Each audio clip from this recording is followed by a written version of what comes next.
E6 TV నేను గంగోత్రి. ఇక details చూస్తే శ్రీ అనిల్ రావిపూడి సినీ డైరెక్టర్ కుటుంబ సమేతంగా శ్రీకాళహస్తీశ్వర స్వామివారి దర్శనానికి విచ్చేశారు. ఆలయ trust board chairman Kotte Sai Prasad మరియు అధికారులు వారిని సాదరంగా ఆహ్వానించి వారికి రాహుకేతు పూజలు, అంతరాలయ స్వామి అమ్మవార్లను దర్శించుకున్నారు. మృత్యుంజయ స్వామి వద్ద సినీ డైరెక్టర్ తీర్థ ప్రసాదాలు స్వామి అమ్మవార్ల చిత్రపటానికి ఆలయ ధర్మకర్త మండలి చైర్మన్ కొట్ట సాయి ప్రసాద్ అందజేశారు.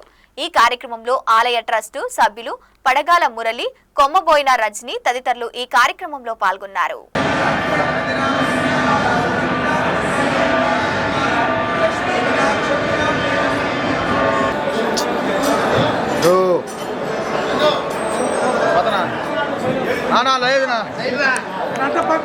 ఇవి ఇప్పటి వరకున్న updates. Keep watching A6 TV.